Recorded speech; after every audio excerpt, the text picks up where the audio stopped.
فاعبد الله مخلصا له الدين، ألا لله الدين الخالص.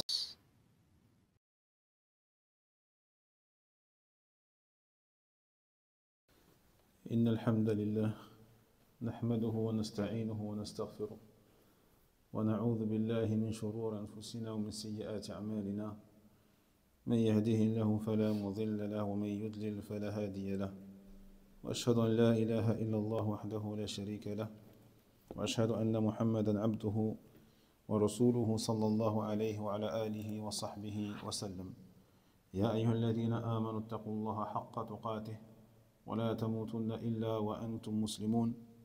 يا أيها الناس اتقوا ربكم الذي خلقكم من نفس واحدة وخلق منها زوجها وبث منهما رجالا كثيرا ونساء، واتقوا الله الذي تساءلون به والأرحام إن الله كان عليكم رقيبا.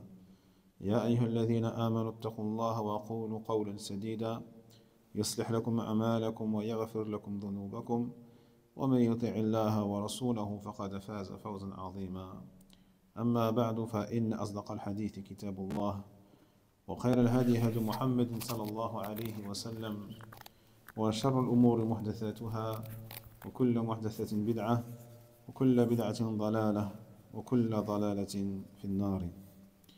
اللهم علمنا ما ينفعنا وانفعنا بما علمتنا وزدنا علما نافعا. أخوتي في الله، ما زلنا نقرأ ندرس هذا الشرح، وهو شرح ثلاثة الأصول للشيخ العلامة محمد بن إبراهيم الشيخ رحمه الله تعالى.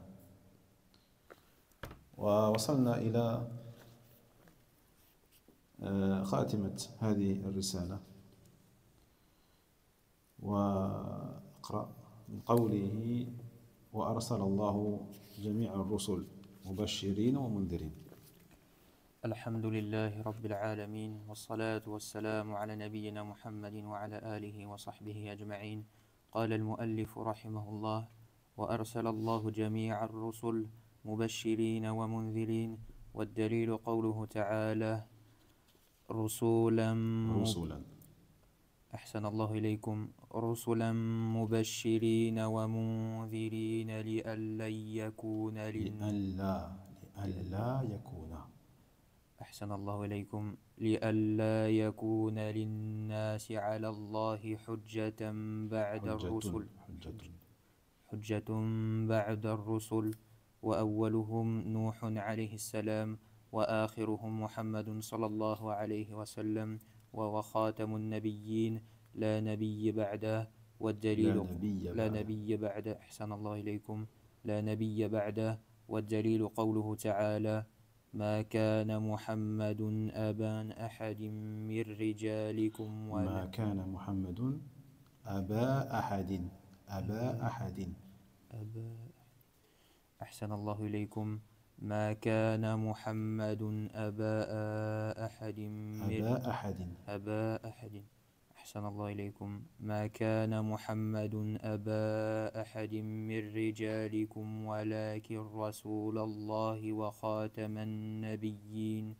والدليل على أن أولهم نوح قوله تعالى: إنا أوحينا إليك كما أوحينا إلى نوح والنبيين من بعده، وكل أمة بعث الله إليها رسوله من نوح رسولا أحسن الله إليكم وكل أمة بعث الله إليها رسوله من نوح. لماذا رسوله؟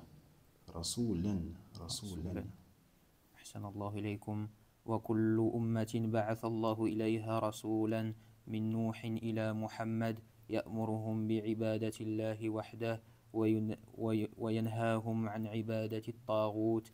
والدليل قوله تعالى: ولقد بعثنا في كل أمة رسولا أن يعبدوا الله واجتنبوا الطاغوت. وافترض الله على جميع العباد الكفر بالطاغوت والإيمان بالله. حسبك. إذن قوله رحمه الله تعالى: وأولهم نوح عليه السلام وآخرهم محمد صلى الله عليه وسلم. أي أول الرسل هو نوح عليه السلام، وآخر الرسل وخاتم النبيين والرسل هو نبينا محمد عليه الصلاة والسلام. فقال الشيخ محمد بن إبراهيم رحمه الله: وقع الشرك في بني آدم بسبب محبة الصالحين.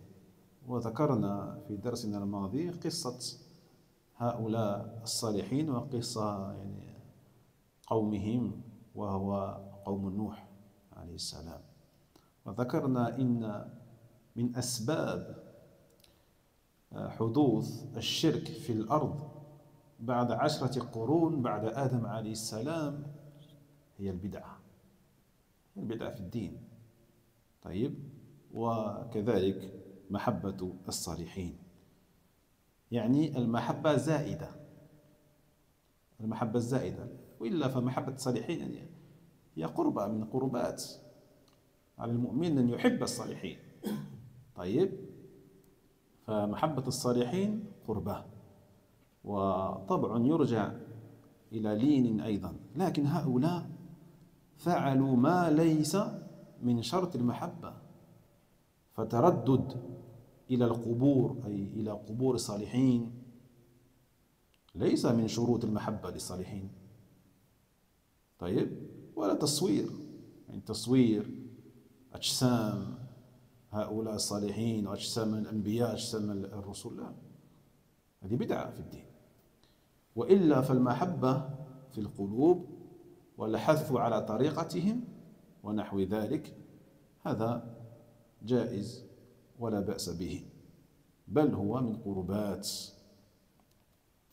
Donc il dit ici l'auteur rahimahullah ta'ala, le premier donc des messagers fut Nuh alayhi salam. Donc le premier des messagers qu'Allah il a envoyé sur terre, c'est Noé alayhi salam. Et le dernier des messagers qui clôt la lignée de tous les prophètes et de tous les messagers, eh bien c'est notre prophète Muhammad alayhi salatu wassalam.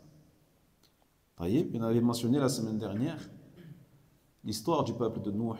On avait dit que pendant 10 générations, donc pendant à peu près 1000 années, d'accord, 1000 ans après donc Adam alayhi salam, les gens sur terre étaient sur le tawhid, étaient sur le monothéisme. Et ils adoraient Allah tabarak wa ta'ala seul, sans rien lui associer. Jusqu'à donc 1000 ans plus tard, les gens donc ont instauré des innovations dans la religion, ont inventé des choses qu'Allah tabarak wa ta'ala ne leur a jamais demandé de faire. Et en l'occurrence, le fait de fabriquer des statues, fabriquer des images à l'effigie des hommes pieux, à l'effigie des hommes pieux parmi eux. Dans le but, non de les adorer au début, ce n'était pas pour les adorer au début, c'était juste pour se rappeler de craindre Allah, se rappeler d'adorer Allah. Donc l'objectif était noble, mais la manière était innovée. Et la manière, on a dit, leur a été insufflée par Shaitan. C'est Shaitan qui leur a insufflé de la manière et qui leur a incité à innover dans la religion, à faire une chose que ni Adam alayhi salam, ni les prophètes venus après Adam alayhi salam, et on verra que certains savants disent qu'entre Adam et Nuh, il y a eu des prophètes. Il y a eu des prophètes entre Adam et Nuh alayhi salam. Certains disent qu'Idris est venu entre les deux, ainsi qu'un des enfants d'Adam, Shith alayhi salam. Donc aucun prophète, et encore moins aucun messager ne leur a demandé de faire cela. Donc ils ont innové dans la religion, puis après 2-3 générations, c'est là que Shaitan leur a enjolivé le fait de adorer ces personnes pieuses en dehors d'Allah subhanahu wa ta'ala, et ainsi est apparu le shirk sur terre. Taïb. Non. Donc ici, l'une des causes, on a dit, de l'apparition de l'association sur Terre, c'est l'innovation et aussi l'amour envers les gens pieux, as-salihin. C'est-à-dire l'exagération dans l'amour envers ces gens-là. Parce qu'il n'y a pas de doute que le fait d'aimer les gens pieux, c'est une adoration. Il faut aimer les gens pieux.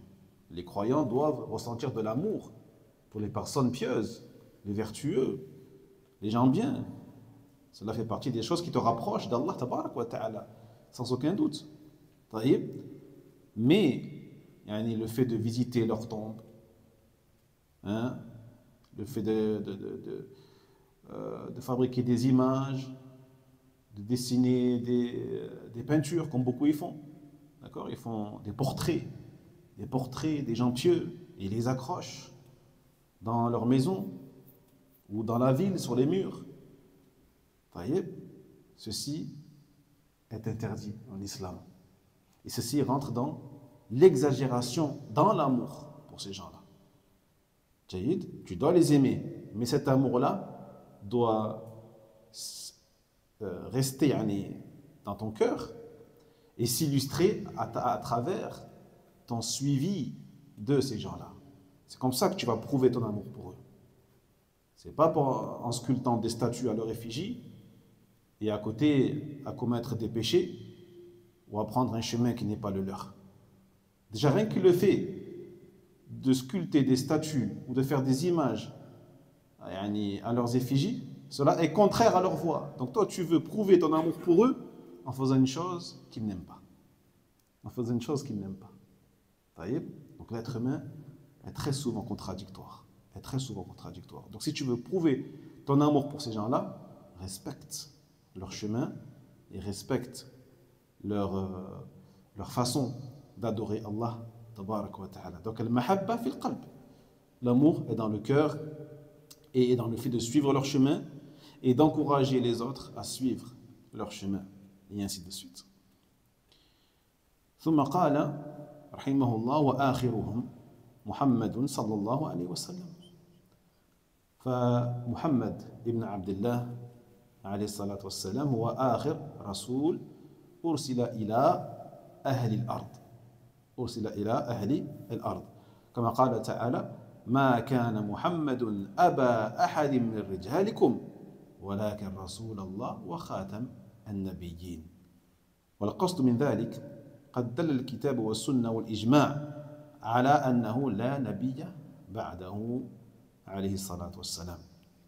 Puis il dit, et le dernier d'entre eux, eh bien c'est Mohammed عليه الصلاة والسلام, le dernier des messagers envoyés par Allah tabarak wa ta'ala aux gens de la terre, aux habitants de la terre. Dans le sens, Allah il dit, et Mohammed n'est le père d'aucun d'entre vous, n'est le père d'aucun homme d'entre vous. Parce qu'on sait que tous les fils de Mohammed sont décédés en bas âge. Combien il a eu de fils, Mohammed? Comment il s'appelle? Al-Qasim,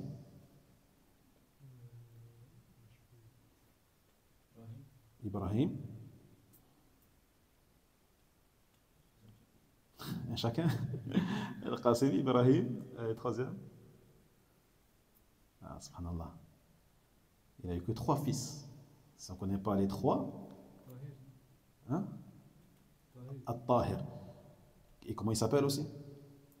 Le nom qui est plus connu que Tahir. Abdullah. Donc il a eu Al-Qasim. Il a eu donc Abdullah, qu'on appelait aussi Al-Tahir, et qu'on appelait aussi Al-Tayyib. Et le troisième, Ibrahim. Et c'est qui leur mère? C'est qui la mère des 3?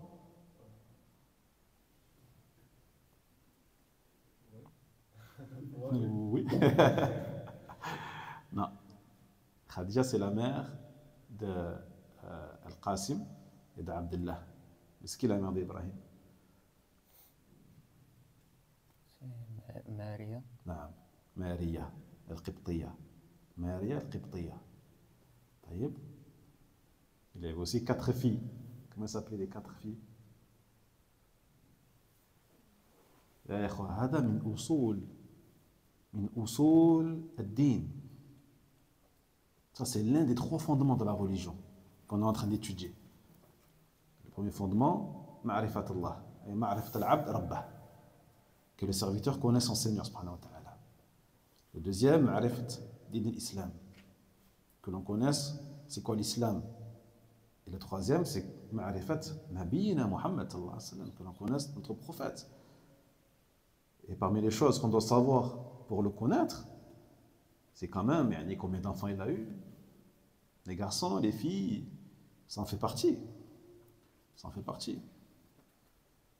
Et les prénoms de ces filles.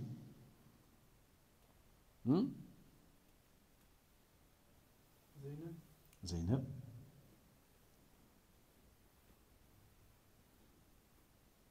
Et chacun elle. Je sais pas, Non. Kulthum. Kulthum.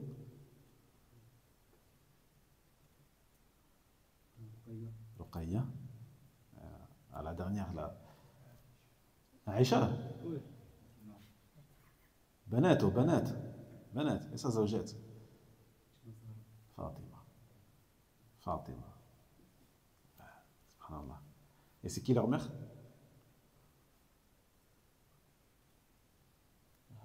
Hein? نعم خديجة. وولده منها خلا إبراهيم. يعني أولاد محمد صلى الله عليه وسلم من خديجة إلا إبراهيم. إلا إبراهيم. فالأول القاسم. فالأول القاسم. Et le premier garçon, c'est Al-Qasim, le premier qui est né. هذا التقرين. نعم. وزينب رقية وفاطمة وأم كلثوم بعدهن خاتمة. والطاهر الطيب عبد الله وقيل كل اسم لفرد زاهي. والكل قبله ذاق الحمام وفاطمة بعده بنصف عام. Ils sont tous morts avant lui. Tous morts avant lui, sauf Fatima qui est morte 6 mois après lui. 6 mois après le prophète Mohammed sallallahu alayhi wa sallam. طيب. Donc il dit ici Allah tabarak wa ta'ala, Mohammed n'est le père d'aucun homme d'entre vous. Mais c'est le messager d'Allah et le sceau des prophètes, c'est-à-dire celui qui clôt la lignée des messagers et des prophètes. Et donc ce qui évolue ici, eh bien, c'est que comme nous le montre clairement le livre d'Allah et la Sunna, ainsi que le consensus des musulmans, et qu'il n'y a aucun prophète après lui, sallallahu alayhi wa sallam. Celui qui prétend qu'il y a un prophète après la mort du prophète Mohammed sallallahu alayhi wa sallam, comme certaines sectes le prétendent, ça existe, il y a des sectes qui se disent musulmanes et qui prétendent qu'il y a un prophète après lui. Vous voyez, des gens prétendent qu'ils reçoivent la prophétie de la part d'Allah tabarak wa ta'ala. Donc celui qui prétend cela, bien sûr, sans aucun doute, il aura mécru au message de Muhammad sallallahu alayhi wa sallam. وقوله والدليل على أن أولهم نوح وقوله تعالى إنا أوحينا إليك كما أوحينا إلى نوح والنبيين من بعده فدل على أن النبيين من بعد نوح عليه السلام. La preuve que le premier des messagers c'est Nuh alayhi salam, la parole d'Allah tabarak wa ta'ala dans le sens et nous avons révélé à toi ainsi comme nous avons révélé à Nuh et aux prophètes après lui. Ça veut dire que les prophètes sont venus après Nuh alayhi salam. والعشرة القرون كانوا على الإسلام على الوحي الذي أوحى الله إلى آدم وكان فيهم أنبياء أيضا. Donc il dit les cheikh, rahimahullah, donc les 10 générations ou les 10 siècles étaient donc sur l'islam, étaient sur le tawhid et conformes à la révélation qu'Allah Jalla wa Ala a descendu sur Adam alayhi salam, donc durant ces 10 siècles. Et il y avait donc parmi eux, parmi les musulmans, il y a eu des prophètes aussi. Donc le cheikh Mohammed ibn Ibrahim est d'avis qu'il y avait des prophètes, qu'il y eut des prophètes entre Adam et Nuh. On avait dit donc parmi eux Idris ou Shith. Voilà. Certains disent non. Ils disent qu'entre Adam et Nuh, il n'y a pas eu de prophète. Et qu'Idris il est venu après. يقولون إن إدريس من بني إسرائيل. Certains disent qu'Idris fait partie des prophètes d'Israël, des enfants d'Israël. طيب. ثم قال وكل أمة من الأمم بعث الله إليها رسولا إزاحة للحجة وقطعا للمحجة. Et donc il dit le cheikh, l'auteur, rahimahullah, Allah tabarak wa ta'ala a envoyé à toutes les communautés un messager. Il a envoyé Allah à toutes les communautés, à tous les peuples, un messager. Yani de Nuh jusqu'à Mohammed sallallahu alayhi wa sallam. Donc on sait que Mohammed, lui, il a été envoyé à tous les habitants de la terre. D'accord? Mais il faut savoir, et on doit avoir la croyance qu'Allah tabarak wa ta'ala, entre Nuh alayhi salam et Mohammed alayhi salam, chaque peuple a reçu un messager. Aucun peuple n'est resté sans messager. Aucun peuple n'est resté sans un messager. Que ce soit dans tous les continents. Dans tous les continents. Ici en Europe, en Afrique, Amérique, Asie, de partout. Allah tabarak wa ta'ala a envoyé à chaque peuple un messager. Et ceci, on avait dit, afin d'établir les preuves et les arguments à leur égard. Min Nuh, et awwaluhum huwa awwalu rasulin min bani Adam ursila ila ahli al-ard. Ila Muhammadin sallallahu alayhi wa sallam akhiruhum wa khatamuhum Muhammad alayhi salat wa salam. فكل واحد منهم بعثه الله إلى قومه خاصة إلا محمدا صلى الله عليه وسلم فبعث إلى الناس كافة. طيب, on a dit que, encore une fois, chaque prophète, chaque messager avant Mohammed était envoyé respectivement à leur peuple. Ils étaient envoyés à leur peuple respectif. D'accord? Le seul qui a été envoyé à tous les habitants de la terre, sans exception, et même aux djinns, c'est Mohammed sallallahu alayhi wa sallam. طيب. فما من أمة من الأمم ولا طائفة من الطوائف إلا وقد بعث الله فيهم رسولا إقامة منه تعالى الحجة على عباده وأيضا حالكم قال تعالى وما كنا معذبين حتى نبعث رسولا. Donc il n'y a pas une communauté, pas un peuple, pas un groupe sur terre sans qu'Allah tabarak wa ta'ala ne lui ait envoyé un messager. Ne lui ait envoyé un messager. Jahid, encore une fois, du nord au sud, d'est en ouest. Du nord au sud, d'est en ouest.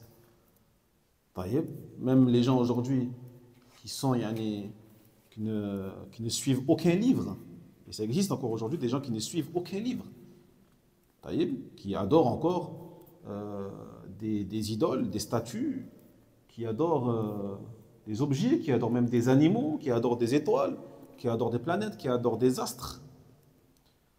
Même eux, à un moment donné, dans l'histoire, Allah tabarak wa ta'ala leur a envoyé un messager. Leur a envoyé un messager.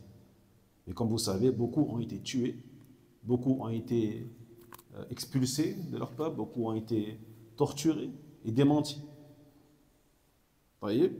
Ou alors, et donc Allah tabarak wa ta'ala les a châtiés, et vous connaissez les histoires de tous ces peuples qui ont été châtiés par Allah tabarak wa ta'ala et exterminés, fit dunya, sur terre. Toutes ces cités aujourd'hui qui sont vides, ces cités qui sont vides, desquelles on a encore des vestiges aujourd'hui, mais dont les peuples ont totalement disparu. Ont totalement disparu.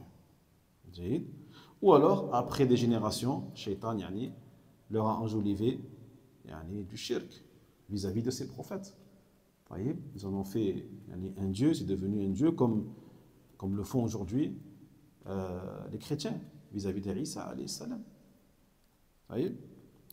Mais sinon, il faut qu'on ait la croyance ferme qu'Allah Jalla wa Ala, il a envoyé à chaque peuple un messager. Alhamdulillah. Et c'est encore une fois afin d'établir les preuves contre eux. Et comme il dit Allah Tabarak wa Ta'ala, parce qu'Allah il est juste, il dit وَمَا كُنَّا مُعَذِّبِينَ حَتَّى نَبْعَثَ رَسُولًا.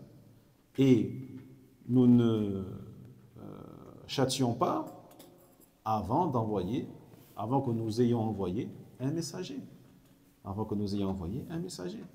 Allah Tabarak wa Ta'ala ne peut pas exterminer et punir un peuple avant même de leur envoyer un messager pour leur annoncer la bonne nouvelle et les avertir du châtiment. ثم قال يأمرهم بعبادة الله وحده يدعوهم إلى هذا الذي بعثت به الرسل وكلهم دعوتهم إلى عبادة الله وحده وترك عبادة ما سواه جميع ما أرسلت به الرسل هو التوحيد. جميع الرسل أرسلت لدعوة إلى التوحيد وما سواه من تحريم كذا أو تحليل كذا فهو فروع وإلا حقيقة ما بعثت به الرسل هو هذا. Puis dit l'auteur ici rahimahullah ta'ala, donc Allah Jalla wa Ala a envoyé à chaque peuple un messager afin qu'il leur prescrive et leur commande d'adorer Allah seul. D'adorer Allah seul. Taïb. Donc tous les messagers ont été envoyés pour cela. Leur appel et leur invitation à leur peuple était d'adorer Allah Tabarak wa Ta'ala seul et de renoncer à l'adoration d'autres que lui, subhanahu wa ta'ala. فَمِنْهُمْ مَنْ هَدَى اللَّهُ وَمِنْهُمْ مَنْ حَقَّتْ عَلَيْهِ الضَّلَالَةُ. Donc certains ont été guidés et ont accepté, et d'autres, leur égarement a été décrété. Donc, l'essence, la substance de l'appel des messagers, c'est le tawhid, c'est le monothéisme. D'accord? Quant à tahrim wa tahlil, donc tout ce qui est législation vis-à-vis de ce qui est halal, de ce qui est haram, de ce qui est licite, de ce qui est illicite, eh bien cela fait partie des furu', des branches de leur message. Mais sinon le noyau, les zubdat risalatihim hiya at-tawhid. Le noyau, l'essence même de leur message, c'était le tawhid. Et cela, bien sûr, pour tous les messagers. Mais concernant les branches, le halal ou le haram, comme on a dit, eh bien cela pouvait être différent, d'accord, les messagers par rapport les uns aux autres. Et cela conformément toujours à la sagesse d'Allah subhanahu wa ta'ala, et selon les époques, selon les peuples, selon les lieux et selon les états des gens. جيد. ودليل ذلك القرآن الكريم قال تعالى ولقد بعثنا في كل أمة رسولا أن اعبدوا الله واجتنبوا الطاغوت وقوله تعالى وما أرسلنا من قبلك من رسول إلا نوحي إليه أنه لا إله إلا أنا فاعبدون. وكل آية واحدة من هاتين الآيتين فيها العموم الواضح أن أول الشيء بدأوهم به قومهم التوحيد فالجميع بعثوا بالدعوة إلى التوحيد والنهي عن الشرك وينهاهم عن عبادة الطاغوت يعني غير الله سبحانه وتعالى. Parmi les preuves de cela, tiré du Coran al-Karim, la parole d'Allah Tabarak wa Ta'ala dans la sourate An-Nahl, dans le sens, et nous avons envoyé à chaque peuple un messager afin qu'il leur dise adorez Allah et éloignez-vous du Taghut. Adorez Allah et éloignez-vous du Taghut. Tous les messagers ont dit ça à leur prophète, à leur peuple. Tous les messagers ont dit ça à leur peuple. Adorez Allah et écartez-vous du Taghut. Priez pour Allah, invoquez Allah, sacrifiez pour Allah. Adorez Allah et écartez-vous de de tout ce que vous adoriez en dehors de lui, parmi les prophètes, les anges, les arbres, les animaux, les étoiles, hein? Et ainsi que la parole d'Allah tabaraka wa ta'ala de la sens, et nous n'avons envoyé avant toi de messagers sans que nous lui ayons révélé qu'il n'y a nulle divinité digne d'adoration sauf moi, fa'budoun. Adorez-moi donc. Adorez-moi donc. Donc tous ces deux versets-là, bien sûr, nous montrent de manière claire que la substance de leur message, par laquelle ils ont commencé leur prédication, leur prêche, et par laquelle ils ont terminé également, c'est At-Tawhid. C'est l'appel au monothéisme. D'accord? Donc tous ces messagers, tous ces prophètes ont été envoyés pour appeler au Tawhid et pour interdire l'association dans l'adoration d'Allah tabaraka wa ta'ala. Comme il dit ici, et pour qu'ils leur interdisent donc l'adoration du Tarout. Donc le Tarout ici, ça désigne tout ce qui est adoré en dehors d'Allah subhanahu wa ta'ala. والدليل قوله تعالى ولقد بعثنا في كل أمة رسولا أي كل طائفة من الناس بعث إليهم رسول وفي الآية الأخرى وما أرسلنا من رسول إلا بلسان قومه فيرسل إليهم رسولا بلسانهم الذي يتخاطبون به لتقام الحجة وتنقطع المحجة. Donc la preuve, il dit Allah dans le sens, et nous avons envoyé certes à chaque peuple un messager. Donc on a dit encore une fois, chaque peuple, chaque communauté, chaque groupe, Allah Jalla wa Ala leur a envoyé dans l'histoire un messager. Il leur a envoyé dans l'histoire un messager. Jahid. Et dans l'autre verset, il dit, un autre, dans le sens, et nous n'avons envoyé de messagers si ce n'est avec la langue de leur peuple. Un messager qui leur a appelé au Tawhid, dans leur langue bien sûr, qu'ils comprennent. Et non, Allah tabaraka wa ta'ala ne va pas envoyer un messager qui ne parle pas la langue du peuple auquel il a envoyé, car le but c'est de transmettre le message. Le but c'est qu'ils comprennent la révélation d'Allah tabaraka wa ta'ala. Donc à nous musulmans aujourd'hui également de comprendre le message de Muhammad sallallahu alayhi wa sallam. Et pour le comprendre ce message, il faut apprendre l'arabe. Il faut apprendre l'arabe. Le prophète, certes, il a été envoyé à un peuple qui parlait l'arabe et qui comprenait l'arabe très bien, alhamdulillah. Mais beaucoup de peuples sur terre ne maîtrisent pas cette langue-là. Mais ils peuvent la maîtriser. Ils peuvent la maîtriser.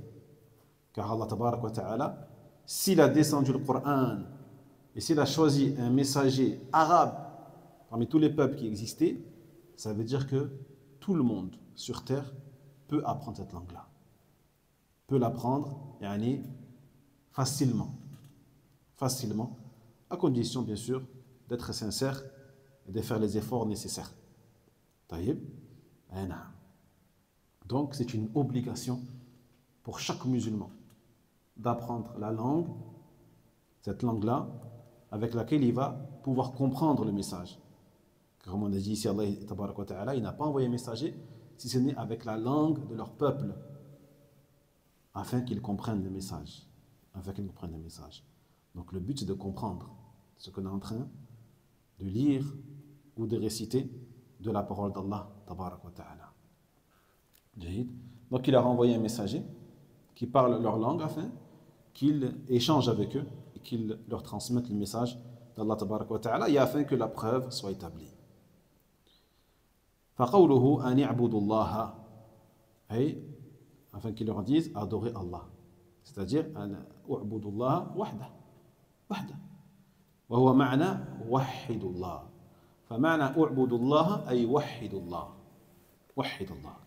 واعبدوا الله ووحدوا الله معناهن واحد. واجتنبوا الطاغوت يعني اتركوا عبادة ما سواه. اتركوا عبادة ما سواه. Donc Allah tabarak wa ta'ala, il nous dit, et nous avons envoyé certes à chaque peuple un messager afin qu'il leur dise U'budullah, adorez Allah, c'est-à-dire adorez Allah seul, wahda, c'est-à-dire wahidullah, unicisez Allah, unicisez Allah tabarak wa ta'ala dans votre adoration. D'accord? Donc, U'budullah ou wahidullah, ça a le même sens. Ça a le même sens. Dans le Coran al-Karim, lorsque tu vois le verbe U'budullah, sache que ça veut dire wahidullah, unicise Allah subhanahu wa ta'ala. Et écartez-vous du tarout, c'est-à-dire délaissez, renoncez à toute adoration d'autre que lui subhanahu wa ta'ala. Donc on comprend par là également que tous les messagers qu'il a envoyés, eh bien ils ont dit cette phrase-là à leur peuple. Que ce soit en arabe pour le prophète Mohammed sallallahu alayhi wa sallam, ou en araméen pour d'autres, ou dans d'autres langues pour d'autres, selon la langue de leur peuple qui existait à l'époque. جيد. والطاغوت اشتقاقه من الطغيان. الطاغوت اشتقاقه من الطغيان. من الفعل طغى يطغى طغيانا. طغى يطغى طغيانا. والطغيان هو مجاوزة الحد. مجاوزة الحد. هذا هو الطغيان في اللغة. كما قال سبحانه وتعالى إنا لما طغى الماء. إنا لما طغى الماء أي تجاوز الماء حده. تجاوز الماء حده في قصة غرق قوم نوح عليه السلام. فطغى تجاوز حده. فالطغيان هو مجاوزة الحد. فهذا أصله في كلام العرب. عليه السلام ورحمة الله. فصار الطاغوت طاغوتا لتجاوزه ما حد له شرعا.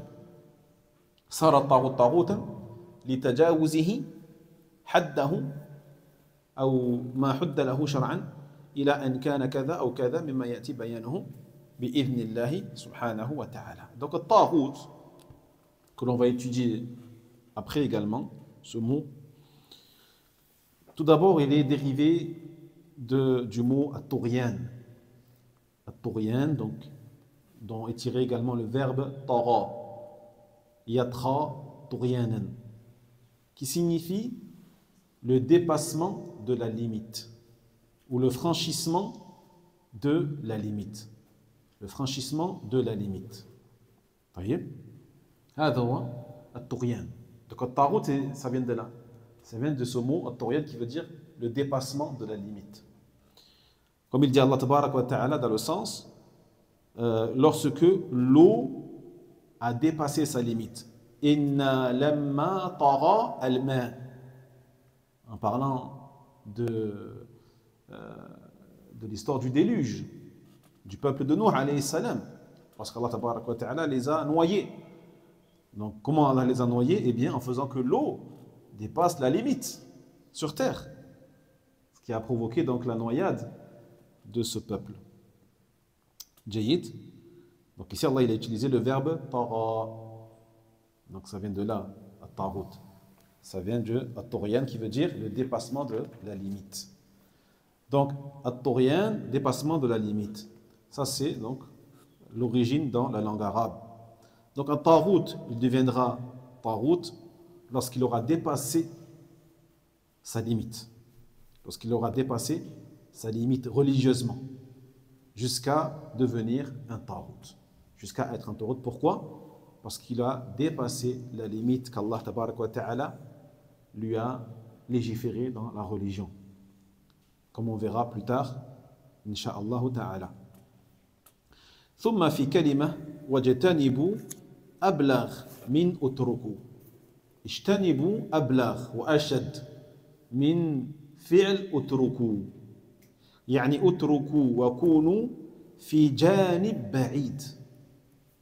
ليس الترك فقط، لكن اتركوا وكذلك كونوا في جنيب بعيد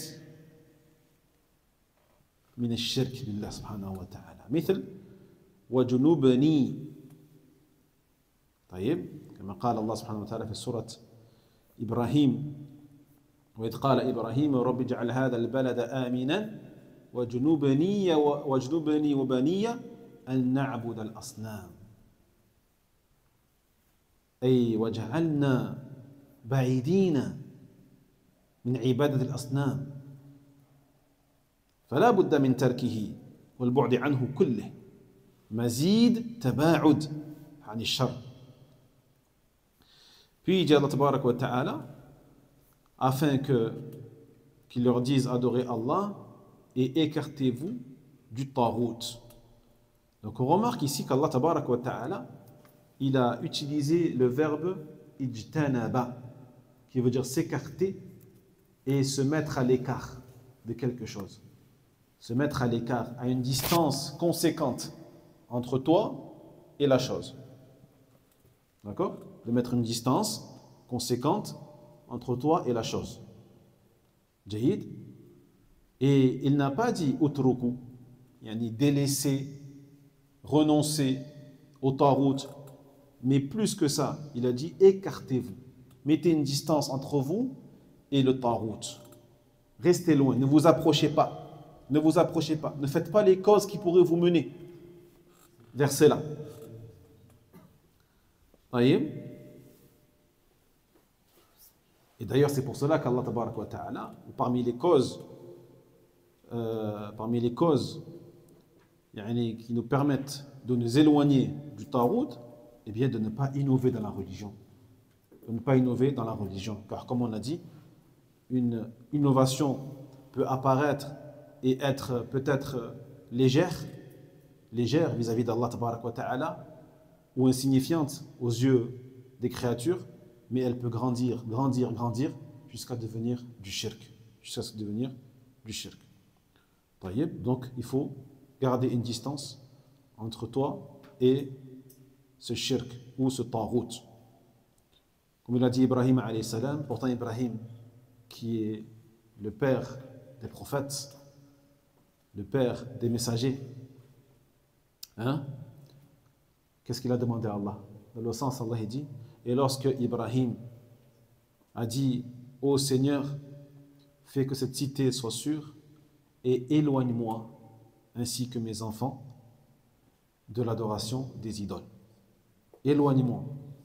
Il n'a pas dit, évite-moi d'adorer les idoles, ou fais que on n'adore pas les idoles. Il a dit, éloigne-moi, écarte-moi, fais que ces choses-là restent loin de moi. Restez loin de moi et que je m'en éloigne et que je ne m'y approche pas. D'accord? Donc même Ibrahim alayhi salam, il demandait à Allah tabaraka wa ta'ala et il avait cette peur de tomber dans l'association à Allah subhanahu wa ta'ala. Que dire alors de nous? أن يعبد الله هذا فيه بيان ما بعث به كل رسول إلى أمته أن يعبدوا الله واجتنبوا الطاغوت وهذا معنى لا إله إلا الله فإن لا إله إلا الله لها ركنان النفي والإثبات. Donc les messagers ont dit à leur peuple adorez Allah. Adorer c'est-à-dire, ça veut dire quoi? Adorer Allah ici? نعم وحدوا وعبدوا الله بمعنى وحدوا الله. Unicité Allah tabarak wa ta'ala. Jahid. Donc ils ont tous dit ça, alors tous les messagers ont dit cela à leur peuple. Et écartez-vous du tarout. Et on a dans cette phrase-là des messagers, U'budullaha wajtanibu at-taghut, ma'na la ilaha illallah. Ma'na la ilaha illallah. طيب فإذا سئلت ما معنى لا إله إلا الله قل اعبدوا الله واجتنبوا الطاغوت. D'accord? Donc ça, cette phrase-là des messagers, qui a été donc dite par tous les messagers, qui ont été envoyés par Allah, tous les prophètes, tous, de Adam, passant par Nuh, passant par Idris, passant par Ibrahim, Ismaïl, Ishaq, Yaqub, Yusuf, Moussa, Isa, Idriss, tous les messagers, tous les prophètes ont été envoyés, ils ont dit ça à leur peuple. Ils ont tous dit ça à leur peuple. Adorez Allah, c'est-à-dire unicisiez Allah subhanahu wa ta'ala et écartez-vous du tawhid. Donc si on te demande qu'est-ce que veut dire la ilaha illallah, eh bien dis-leur, ça veut dire adore Allah et écarte-toi du tawhid. Adore Allah et écarte-toi du tawhid. D'accord? Comme on a vu donc dans les cours précédents, la ilaha illallah, cette parole-là, elle a deux piliers. Elle a deux piliers qui sont la négation et l'affirmation. La négation et l'affirmation. La négation, à travers la ilaha, c'est la négation. Et l'affirmation, illallah. Illallah. On a deux piliers. Comme on a deux piliers dans u'budullaha wajtanibu taghut. Elle est où la négation ici? U'budullaha wajtanibu taghut. Non, wajtanibu taghut, c'est la négation. Ijtanibu taghut, c'est la négation. C'est-à-dire, n'adore pas les taghut, les tawarit. N'adore pas les tawarit. Et l'affirmation, elle est dans u'budullaha et adorer Allah seul. فإله إلا الله لا إله نفي جميع ما يعبد من دون الله وهو معنى واجتنبوا الطاغوت واعبدوا الله بمعنى إلا الله إثبات العبادة لله وحده وهذا كما في الآية الأخرى فمن يكفر بالطاغوت ويؤمن بالله فمن يكفر بالطاغوت هذا النفي يكفر بالطاغوت لا إله ويؤمن بالله إلا الله يؤمن بالله إلا الله فقد استمسك بالعروة الوثقى لا انفصام لها فمن يكفر بالطاغوت معنى لا إله ومعنى إلا الله ويؤمن بالله وأيضا في أفراد الرسل جاءت الآيات كما قال عن نوح عليه السلام وهود وصالح عليهم السلام أن أول شيء بدأوا به قولهم أن اعبدوا الله ما لكم من إله غيره ما لكم من إله غيره. Donc la parole la ilaha illallah, on a dit deux piliers. Le premier pilier, la négation. La ilaha. Tu dis la ilaha, tu fais une négation, tu renies quelque chose, tu rejettes quelque chose. Tu rejettes. Tu rejettes quoi? Eh bien, tout ce qui pourrait être adoré en dehors d'Allah. Tout ce qui pourrait être adoré en dehors d'Allah subhanahu wa ta'ala. Et c'est le sens de wajtanibu taghut. Écartez-vous du taghut. Jahid. Alors que wa'budullaha, c'est l'affirmation donc que l'adoration n'est réservée qu'à Allah subhanahu wa ta'ala seul. Et également dans la sourate Al-Baqarah, on a aussi un verset clair qui nous explique le sens de la ilaha illallah. Dans le sens, il dit Allah tabaraka wa ta'ala, celui qui mécroit au taghut. Celui qui mécroit, celui qui mécroit au taghut et croit en Allah. Celui qui mécroit au taghut, donc ça c'est la négation. Ça c'est la ilaha. Taïb. Wa yu'min billah, et croit en Allah, ça c'est l'affirmation. Illallah. Jahid. Mais il sera certes accroché à l'anse la plus solide qui ne se rompra jamais. Jahid. Donc celui qui mécroit au taghut, c'est le sens de la ilaha, et qui croit en Allah, c'est le sens de illallah. Et également, donc, on a énormément de versets nous montrant que ce soit le prophète Nuh alayhi salam, ou Hud, ou Saleh, ou plein d'autres, la première chose à laquelle ils ont appelé leur peuple, la première chose qu'ils ont dite à leur peuple, c'est quoi? U'budullah, adorez Allah, ma lakum min ilahin ghayruhu. Vous n'avez en dehors de lui aucune divinité à adorer. Vous n'avez en dehors de lui aucune divinité. Adorez Allah. Adorez Allah subhanahu wa ta'ala seul. D'accord? Donc là aussi on a les deux piliers. U'budullah, hada huwa al-ithbat, adorez Allah. Ma lakum min ilahin ghayruhu. Hada al-nafyu. C'est une négation de toute forme d'adorer en dehors de lui subhanahu wa ta'ala. فهذه زبدة الرسالة ودعوة الرسل وبه تعرف عظم شأن التوحيد ومعرفتك عظمته بأن تصرف الهمم إليه ومعرفته والعمل به غاية الانصراف ومعرفة ما يضاده وما سواه من أنواع العلوم الفروعية بعد ذلك. Donc encore une fois, comme on disait tout à l'heure, ceci est la substance, la base, le noyau du message des messagers, de l'appel des messagers. Et lorsque tu auras bien compris cela et que tu as pris conscience de tout ce qu'on vient de dire, tu sauras l'importance capitale du tawhid, l'importance énorme du tawhid, du monothéisme, et l'importance de connaître sa valeur, la valeur de ce tawhid, afin que tu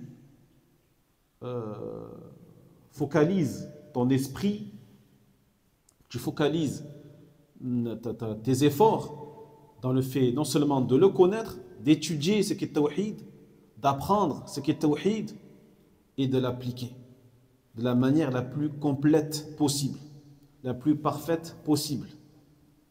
Jahid, et de connaître également ceux qui s'y opposent, c'est-à-dire al-shirku, l'association à Allah tabarak wa ta'ala. Car pour connaître quelque chose, il faut connaître aussi à la perfection son contraire. À la perfection son contraire. C'est pour cela que dans plusieurs dictionnaires arabes, lorsqu'ils veulent définir un mot, ils donnent le contraire. D'accord? Lorsque tu cherches un mot et tu cherches la définition de ce mot-là, ils te donnent son contraire. Didduhu kada. Didduhu kada, didd kada. Pourquoi? Parce qu'à travers le contraire, on connaît la chose. À travers son contraire. Donc si tu veux connaître parfaitement le tawhid, tu dois savoir ce qu'est parfaitement le shirk. Si tu veux connaître parfaitement ce qu'est sunnah, tu dois savoir c'est quoi la bid'ah. Tu dois savoir c'est quoi la bid'ah. Jahid. Et autre que cela, et après, une fois que tu as étudié tawhid, tu as étudié shirk, etc., et bien sûr, il faudra étudier après cela les branches de la religion qui existent, telles que, bien sûr, as-salat, as-siyam, az-zakat, wal-hajj, ila ghayri dhalika. واضح؟ نعم. فيهتم الإنسان كل الاهتمام بمعرفة أصل الدين إجمالا قبل الواجب من الفروع كالصلاة والزكاة وغير ذلك. فلا تصح الصلاة، لا تصح الصلاة ولا تصح الزكاة قبل الأصل. فلا بد من معرفة أصل الدين إجمالا ثم معرفة فروعه تفصيلا. وتقدم حديث معاذ رضي الله عنه أنه لما بعثه إلى اليمن قال له رسول الله صلى الله عليه وسلم: إنك تأتي قوما من أهل الكتاب، إنك تأتي قوما من أهل الكتاب، إلى أن قال: فإنهم أطاعوك لذلك فعلمهم أن الله افترض عليهم 5 صلوات في كل يوم وليلة. الحديث. وهذا يفيد أنهم إذا لم يعلموا بالدين ولم يعملوا به فلا يدعوهم للصلاة أبدا. لا تدعو أحدا يشرك بالله سبحانه وتعالى إلى الصلاة. لا تقل له صلي، لا، قل له وحد الله سبحانه وتعالى، وحد الله، واجتنب الطاغوت، اجتنب الشرك بالله سبحانه وتعالى، اجتنب الدعاء لغير الله، اجتنب الذبح لغير الله، اجتنب.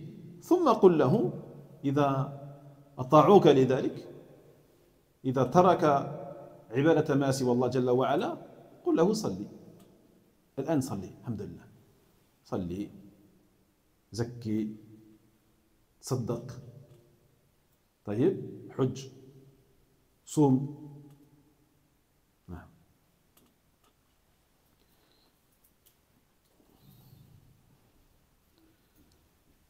طيب، فلا تدعوهم أو لا يدعوهم للصلاة أبدا إن لم يطيعوه في الدخول في الإسلام. ولا يدخل في الإسلام إلا بالتوحيد.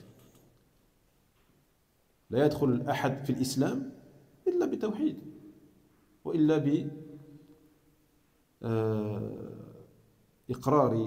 إقراره برسالة محمد صلى الله عليه وسلم. فإن الصلاة ليست نافعتهم وليست شيئا فلا يستقيم بناء على غير أساس. لا يستقيم بناء على غير أساس، والأساس هنا هو التوحيد. ولا شجرة على غير أصل. فالصلاة هي عمود الإسلام. الصلاة هي عمود الإسلام، ومع ذلك لم تفرض إلا بعد التوحيد. لم تفرض إلا بعد التوحيد.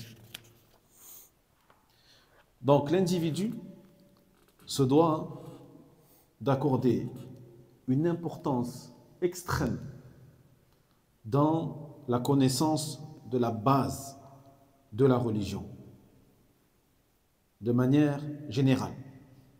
Avant même qu'il connaisse et qu'il apprenne ce qu'il est obligatoire parmi les branches de la religion, telles que la prière, ou la zakat, ou le jeûne, ou le hajj, ou autre que cela. La première chose qu'il doit apprendre et qu'il doit connaître, c'est la base de sa religion de manière générale, c'est-à-dire at-tawhid, le monothéisme. Pourquoi les frères? Eh bien parce que la prière ne sera pas valide, la zakat ne sera pas valide, le jeûne ne sera pas valide, le pèlerinage ne sera pas valide, la udhiyya, le sacrifice du mouton le jour de l'Eid ne sera pas valide, ta prière de l'Eid ne sera pas valide tant que tu n'auras pas su ce qu'est vraiment le tawhid et appliquer le tawhid dans ta vie et délaisser toute forme de shirk, toute forme d'association à Allah subhanahu wa ta'ala. D'accord? Donc, la base c'est ça. Donc, il est impératif de connaître la base de la religion de manière générale, puis de connaître ses branches de manière détaillée. Et dans le hadith de Mu'adh ibn Jabal, radiyallahu anhu, dans lequel il a été rapporté que lorsque le prophète sallallahu alayhi wa sallam, il a envoyé au Yémen, donc il a envoyé Mu'adh faire la da'wah et inviter les gens du Yémen à l'islam. Inviter les gens du Yémen à l'islam. Et à cette époque-là, les gens du Yémen étaient sur la voie des gens du livre, min ahl kitab, la voie des gens du livre, Nasara wal Yahoud, les juifs et les chrétiens. Donc c'était des gens qui avaient une certaine connaissance du message de Moussa et d'Isa alayhi salam. Donc ce n'étaient pas des gens totalement ignorants ou des... Donc, avant qu'il l'envoie, le prophète il lui a expliqué comment les appeler à l'islam. Car on n'appelle pas l'islam n'importe comment. On n'appelle pas à l'islam n'importe comment. On n'appelle pas à l'islam avec ignorance. Comment tu veux appeler à l'islam alors que tu es ignorant? Tu es jahl.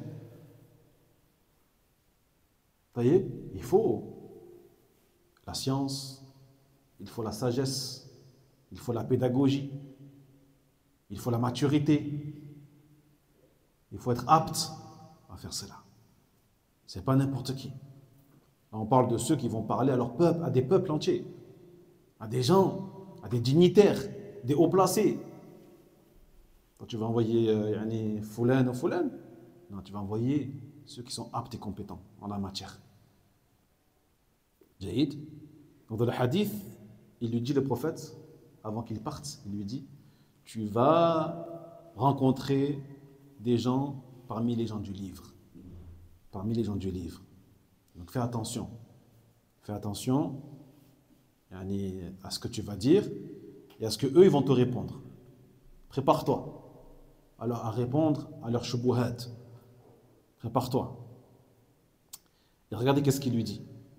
Bon là il n'a pas mentionné dans le sharh ici, le hadith en entier, mais il dit par la suite فَلْيَكُنْ أَوَّلَ مَا تَدْعُوهُمْ إِلَيْهِ ماذا؟ عبادة الله وحده لا شريك له. فليكن أول ما تدعوهم إليه عبادة الله. وفي رواية إلى أن يوحدوا الله، إلى أن يوحدوا الله سبحانه وتعالى. ثم قال فإنهم أطاعوك لذلك، فإنهم أطاعوك لذلك أي لهذا التوحيد ولترك الطاغوت، فأعلمهم، أخبرهم أن الله افترض عليهم 5 صلوات في كل يوم وليلة. فإنهم أطاعوك لذلك فعلمهم أن الله افترض عليهم صدقة، زكاة، صدقة تؤخذ من أغنيائهم فترد إلى فقرائهم. فإنهم أطاعوك لذلك فإياك وكرائم أموالهم، واتقي دعوة المظلوم، واتقي دعوة المظلوم فإنه ليس بينها وبين الله حجاب. Hadith azim, subhanallah. Dans ce hadith, donc, il lui dit, quand tu vas aller vers eux, la première chose à laquelle tu vas les appeler, c'est quoi? Est-ce que c'est la prière? Est-ce que c'est la zakat? Est-ce que c'est le jeûne, le pèlerinage? Est-ce que c'est l'obéissance aux parents? Est-ce que c'est le bon comportement? Non. Il a dit la première chose à laquelle tu vas les appeler, c'est l'adoration d'Allah tabaraka wa ta'ala seul. L'adoration d'Allah seul, sans associé. Et dans une version, il dit il a an yuwahhidullah. Appelle-les à ce qu'ils unisent Allah. Il a an yuwahhidu Allah. Et ça, cette version-là, lorsque certains parmi les gens des passions et les innovateurs ou les égarés qui ont été contaminés par ces gens-là, qui vous disent mais le tawhid ça a été inventé. Le mot tawhid, tu dis ça a été inventé. Le prophète sallallahu alayhi wa sallam ou les sahaba n'ont jamais parlé de tawhid, le mot tawhid. Dans ce cas-là, tu leur sors ce hadith. Tu es dans le hadith de Mu'adh, le prophète sallallahu alayhi wa sallam, lorsqu'il a envoyé Mu'adh au Yémen, il a dit la première chose à laquelle tu vas les appeler, ila an yuwahhidullah, yuwahhidu. Et le verbe yuwahhidu, c'est le tawhid, ça vient du mot tawhid. D'accord? Tawhid, c'est la racine du verbe wahhada, yuwahhidu, tawhidan. Donc tu les appelles à uniciser Allah tabarak wa ta'ala. Et après il dit quoi? Le prophète il dit si ils t'obéissent dans ça, donc si ils acceptent d'adorer Allah seul et de délaisser l'adoration d'autres que Allah tabarak wa ta'ala, de délaisser l'adoration de Isa, de délaisser l'adoration de la croix, ou l'adoration de Maryam, ou l'adoration de Jibril, ou l'adoration de Uzair, ou l'adoration de quiconque en dehors d'Allah tabarak wa ta'ala, fa'a'limhum, enseigne-leur, dis-leur qu'Allah tabarak wa ta'ala leur a prescrit 5 prières. 5 prières, de jour comme de nuit. Mais il dit juste avant, فَإِنْهُمْ أَطَاعُكَ لِذَلِكَ. S'ils te suivent, s'ils t'obéissent, ça veut dire que s'ils refusent le tawhid, tu ne leur parles pas de prière. À quoi ça sert de leur dire de prier tant qu'ils n'ont pas délaissé le shirk billah subhanahu wa ta'ala, tant qu'ils n'ont pas accepté le tawhid. Donc on voit que la base c'est le tawhid. La base c'est le tawhid. Puis il leur dit et si ils acceptent de prier, eh bien informe-leur qu'Allah leur a imposé une zakat. Une zakat qui est prise des riches et qui est redistribuée aux pauvres. Et si ils acceptent cela, fais attention à ce qu'on appelle kara'im amwalihim, c'est-à-dire de ne pas prendre de leurs biens, les biens les plus précieux qu'ils possèdent, mais prendre les biens qui font partie de ni trop précieux, ni trop non plus insignifiants. Et à la fin, il dit, et fais attention à l'invocation de la victime d'une injustice. Ittaqi da'wat al-mazloum. Fais attention, c'est-à-dire fais attention de ne pas être injuste envers quiconque. Car il dit, l'invocation de la victime d'une injustice, al-madhloum, elle est mustajaba, elle est exaucée. Comme il a dit le prophète, entre elle et Allah, il n'y a pas de voile. Il n'y a pas de voile entre l'invocation de la victime d'une injustice, dhulm, et Allah tabarak wa ta'ala, il n'y a aucun voile. Ça veut dire qu'elle est mustajaba, elle est exaucée. Et les savants disent même que si c'est un kafir ou un mushrik qui a été victime d'une injustice, s'il dit « Oh mon Dieu, délivre-moi ou soulage-moi de cette injustice » ou s'il invoque contre un musulman qui a été injuste envers lui, il se peut qu'Allah tabarak wa ta'ala lui réponde. Il se peut qu'Allah exauce sa demande. C'est pour ça qu'il lui dit ici à Mu'adh « Ittaqi da'wat al-madhloum » Attention à l'invocation de la victime d'une injustice.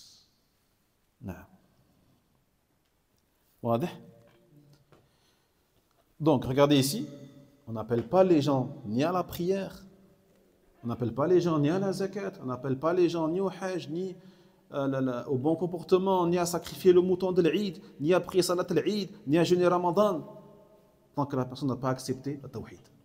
Tant qu'elle n'a pas accepté le tawhid. Et tant qu'elle n'a pas délaissé le shirk billah subhanahu wa ta'ala, l'association à Allah subhanahu wa ta'ala. واضح؟ نعم. نعم. Et on voit l'erreur également de beaucoup de gens, de beaucoup de groupes qui vont faire la da'wa dans les bars, dans les snacks, dans les cafés, à la sortie des boîtes de nuit, hein, et qui vont appeler les gens à quoi? À délaisser leurs péchés. Mais ces gens-là sont peut-être dans le shirk, sont peut-être ne prient même pas. Donc ils les appellent, des fois, à délaisser leurs péchés, à ne plus sortir la nuit, à ne plus fréquenter, à ne plus boire de l'alcool, alors que ces gens-là ne prient même pas. Ne prient même pas. Et peut-être même qu'ils font du shirk. Et ils les appellent à quoi? Viens à la mosquée. Viens à la mosquée. Non, appelle-le au tawhid. Suis la méthodologie des messagers. Suis la voie des messagers des prophètes qui ont appelé les gens au tawhid. C'est la première des choses. Quand tu vois quelqu'un, appelle-le au tawhid, parle-lui du tawhid. Et wallahi, wallahi, wallahi, une fois qu'il aura appris vraiment ce qu'est tawhid, voilà, ça va être une cause par la suite qu'il prie, qu'il jeûne et qu'il se réforme. Mais comment tu veux réformer quelqu'un qui ne sait pas c'est quoi tawhid, qui ne sait pas c'est quoi shirk, qui va peut-être jurer du matin au soir sur autre qu'Allah tabarak wa ta'ala, qui va jurer sur autre qu'Allah jalla wa ala, donc il va faire du shirk à longueur de journée. Qui va avoir des croyances bizarres. Non, purifie déjà sa croyance, purifie sa croyance du tawhid, et après, une fois que tu vois que la personne a compris c'est quoi, là tu l'appelles à la salat, là tu l'appelles à la prière, là tu l'appelles au jeûne, là tu l'appelles à ces choses-là, alhamdulillah. Donc il faut respecter les étapes dans la da'wa à Allah subhanahu wa ta'ala. Donc on apprend par là que tant que les gens n'ont pas appris c'est quoi la base de leur religion, le tawhid, eh bien on ne les appelle pas ni à la prière, ni au jeûne, ni au reste, jaïd, car nul ne entre en islam si ce n'est à travers le tawhid. Donc la prière, même s'il prie, eh bien elle ne lui sera pas bénéfique tant qu'il n'aura pas accepté, et tant qu'il n'aura pas mis en pratique le tawhid et délaissé toute forme de shirk. De la même manière, une maison ne peut tenir debout sans les fondations. Et il n'y a pas d'arbre sans racines et sans tronc. D'accord? Donc l'islam, c'est pareil. Les fondations de l'islam, c'est le tawhid. Le tronc, les racines de l'islam, c'est le tawhid. Donc même si la prière, c'est comme il dit le prophète sallallahu alayhi wa sallam, Amoud din, c'est la colonne vertébrale de la religion de l'islam, et malgré ça, cette prière-là, elle ne sera pas obligatoire sans le tawhid. Sans le tawhid. Elle ne sera pas acceptée et valide sans le tawhid. Vous imaginez, même, donc malgré le fait, l'importance de cette prière-là, qui est la colonne quand même de l'islam, et même malgré ça, cette colonne-là, elle ne tiendra pas debout tant qu'il n'y a pas les fondations. Donc il n'y a pas les fondations, et les fondations c'est quoi? C'est le tawhid. L'adoration d'Allah tabaraka wa ta'ala, seul et sans associés. Walhamdulillah. نكتفي بهذا القدر إن شاء الله، ونسأل الله سبحانه وتعالى أن يحيينا ويتوفنا على التوحيد والسنة ومفارقة الشرك والبدعة، إنه ولي ذلك والقادر عليه، والعلم عند الله. وآخر دعوانا أن الحمد لله رب العالمين، وصلى الله وسلم على نبينا محمد وعلى آله وأصحابه أجمعين. وينجي الله الذين اتقوا بمفازتهم لا يمسهم السوء ولا هم يحزنون.